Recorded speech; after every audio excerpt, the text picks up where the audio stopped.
A cool spring breeze flies through the Oldwind hills. Inic Valosa and his two companions make their southwestern trek toward the sprawling city of Vitus. The path they travel is a slender road, long since out of use. As the party comes over a hill's crest and begins the downward slope, they notice a group of men. 2 are posted atop a ridge, and 4 more are making camp amidst some boulders. They are a ragtag bunch in shoddy leathers and furs, armed with basic crossbows, spears, and hand axes. They also have a pair of mastiffs. Ho there! Keep your ho there. We're just passing through. Inic calls back to the men. You look rather well armed. You'd better turn around and go another way. The men, farther down, have stopped their camp building and taken notice. Leo says, We give you our word. We'll do you no harm. We are from Vitus, and we only mean to return. Just to let us pass. The first man shouts down to his comrades. They're just wanting to pass through is all. Then stop running, you damn pie hole, and let them pass. Go on, move through. The men exchange some vulgarities with each other and watch the party of 3. I have no trust of this, says Ashiana. Let's just get past them. Inic steps forward with the priest and the reluctant elf beside him. The party comes down a ways under the scrutinizing gazes of these rough men. One of them calls out to Ashiana. Hey there, you're an elf. Hey you're bald and fat. You're coming from the direction of Drake Hill. Do you know Jor? Ashiana grimaces. Jor is dead. What do you mean, dead? That means he ain't alive no more. As for brains, shut your big face. I asked the elf a question. Leo whispers to Ashiana. Careful now. Stay calm. Someone told us he was died.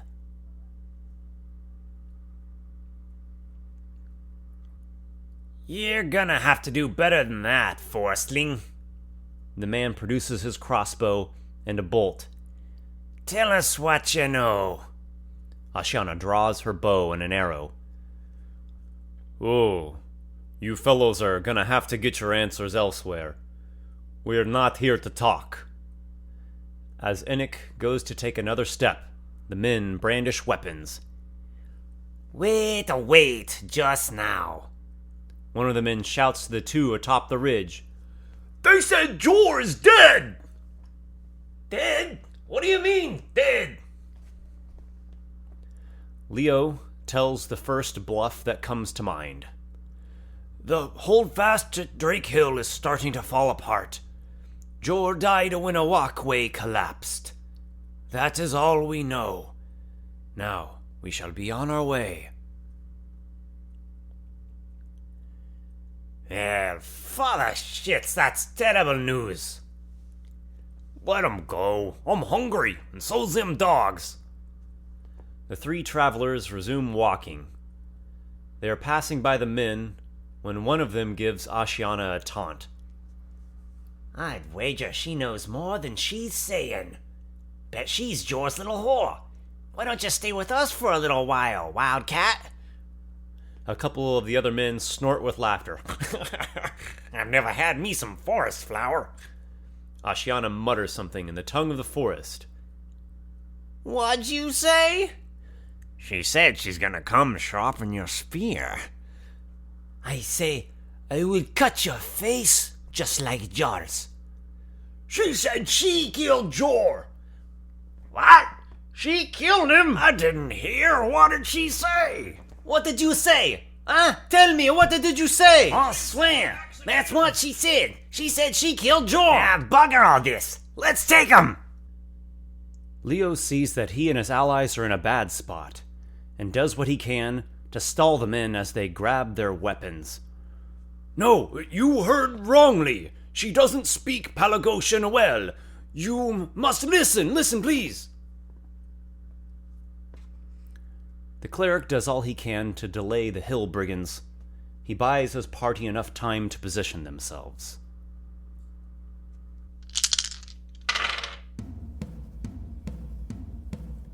Enoch draws one of his javelins and hurls it toward the frontmost man. The warrior's javelin flies just over the boulder and strikes the bandit's shoulder. Ah! Enoch keeps pulling back, seeking cover of his own. Ashiana grits her teeth despite the pain in her own shoulder and fires at the same target. She winces in pain and loses the shot. She then darts behind Enoch and the large rock. The brigands atop the ridge take positions and fire their light crossbows at Leo, who is their clearest target. The cleric moves, then holds a hand to the heavens. May the light above guide my hand and be my strength. He calls down a tongue of golden flame. The man evades the mystical radiance and shouts to his allies. He's a mage! Kill him! Ugh! I hate mages! Is he gonna steal our souls? Hurry, and kill him before he magics us all! The crossbow bolt sails over Leo's head. The bandit drops down behind the boulder, already wounded. His allies shout orders to the dogs, and the group comes running out from their camp, crossbows in hand, and they begin up the slope. Enoch draws his warhammer and comes to intercept the mastiff headed for his ally. With a yelp, the dog hits the rocky ground. Ashiana springs out from behind the boulder, fires her longbow, then darts back. The elf's arrow takes the second dog down before it reaches her ally. The two men on the ridge above reload their weapons and fire at Leo. The priest holds out his holy symbol of the Elder God. Bright light beams into one of the men's eyes.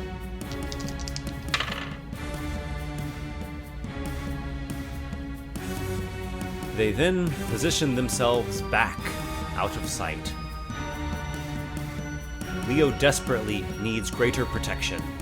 He hustles over beside Ashiana, behind the large rock. He prepares divine magic for the next bandit to go for him. That way!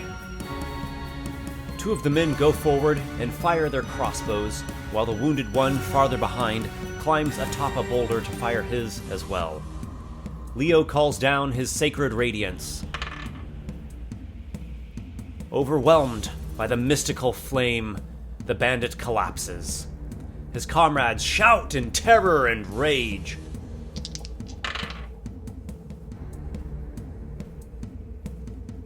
A crossbow bolt wedges partway into the priest's scale armor.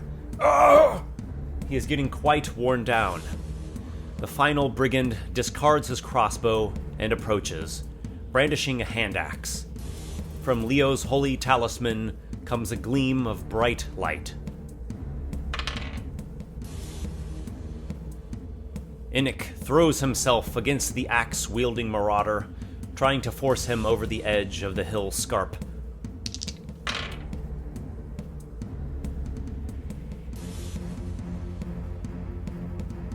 The man goes careening over the edge and lands with a heavy thud. Oof! Ashiana does not have a good shot, but she takes it anyway. The arrow streaks true and plunges into the man's forehead. His lifeless body slumps off the boulder. The two crossbowmen load fresh bolts and come to the edge of the higher ridge. Die! Evil spirits, die! The projectile clips Leo's helmet, nearly knocking him over. Oh, almost got him! The two men step back from the edge once again. Leo grasps his holy symbol and raises it to the sky, invoking a fury of divine power. Rays like those of the rising sun pour out in every direction.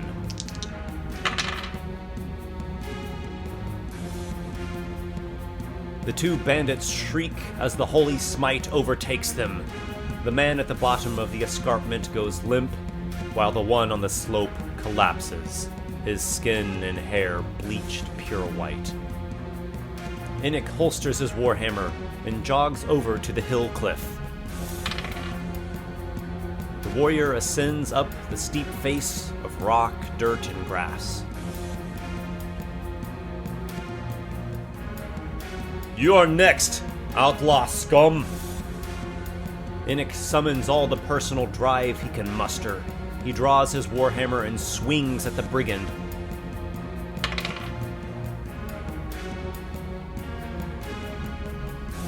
Ashiana says to her ally in the elven tongue, I have proved myself well enough, human.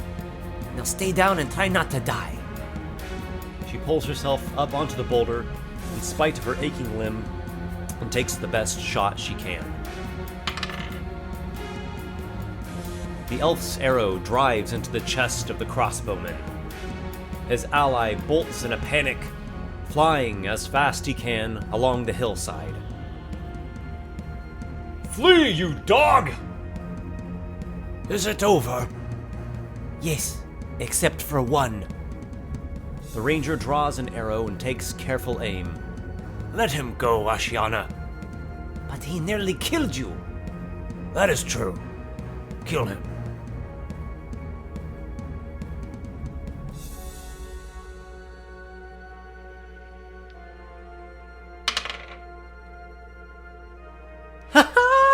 Ashiana squeals with glee when she sees the running man hit the ground, then go tumbling like a potato down the hillside. The party regroups and decides to seek a place nearby in order to rest. Leo praises the Divine Father for protecting him. He is fatigued and wounded, though fortunately, he narrowly avoided sustaining any serious injuries or worse. Encounter building is one of the primary functions of a dungeon master. Let's take a minute to examine the encounter that just took place. Using the XP threshold table in the Dungeon Master's Guide, we can determine an encounter's budget.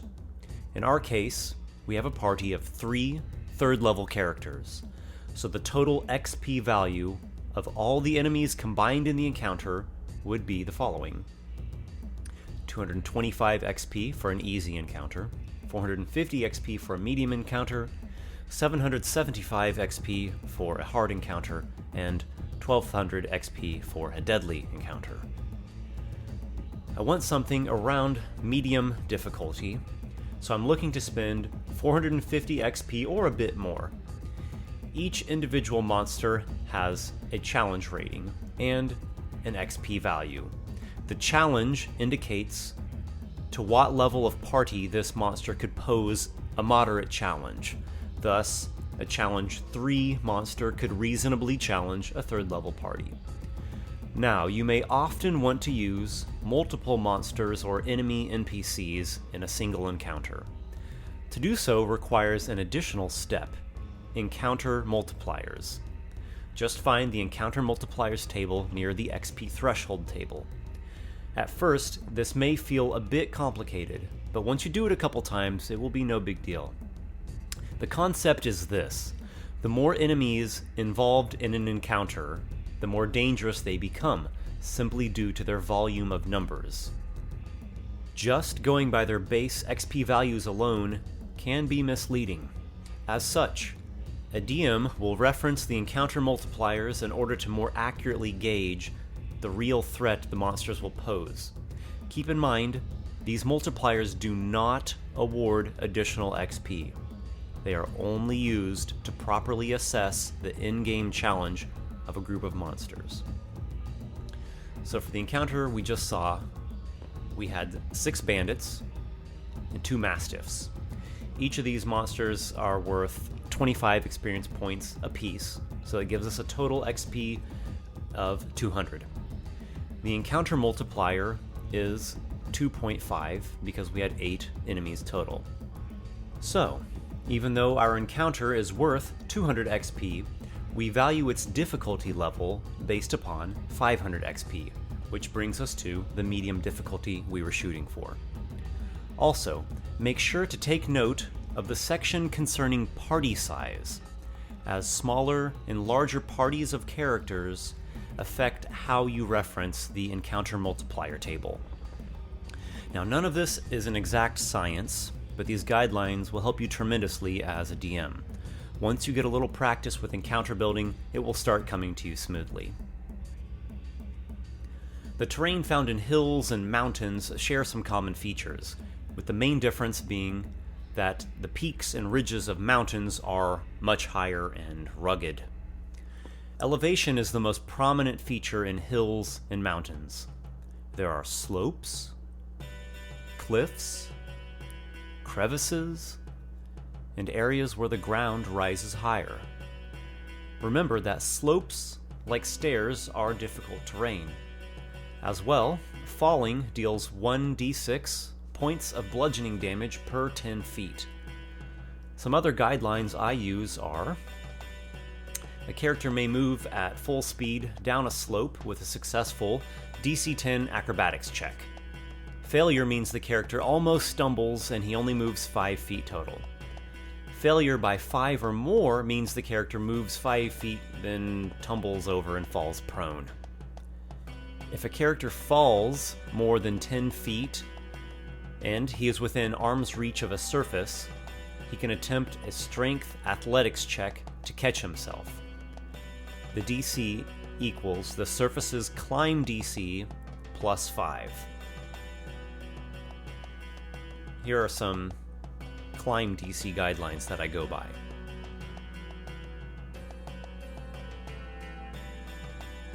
A character proficient in acrobatics can reduce falling damage. He makes a dexterity acrobatics check and reduces the falling damage by an amount equal to half of what he rolled. If he takes no damage in the fall, he lands on his feet and otherwise is not prone. Other features common to hills and mountains are rocky ground or debris, which poses difficult terrain, large rocks and boulders. These can provide varying degrees of cover depending upon the size of the boulders and the character's positioning. As well, you can climb them. Trees also provide cover, whether you're behind the tree trunk or you're climbed up into the tree with limbs and branches. As well, most trees, while you're climbing them, the branches and twigs and leaves count as lightly obscured terrain. Brush or bushes, as well, are difficult terrain and they're lightly obscured. Depending upon what type of hills or mountains we have, they could be filled with grasses and brush, or such features could be very rare. Further advanced features you can explore when it comes to hills and mountains are things such as caves and barrows, snow drifts and avalanches, rock slides, falling boulders, dangerous high altitudes, erupting volcanoes, and many others. This is a widely varied type of terrain which can be found anywhere in your fantasy world, from mid-continent to islands, from pine forests to steamy jungles, and from snowy Arctic regions to hot wastelands and deserts. So, build up some elevated terrain for your next adventure. See how it can really add another interesting dimension to the landscape of the story and the combat encounters.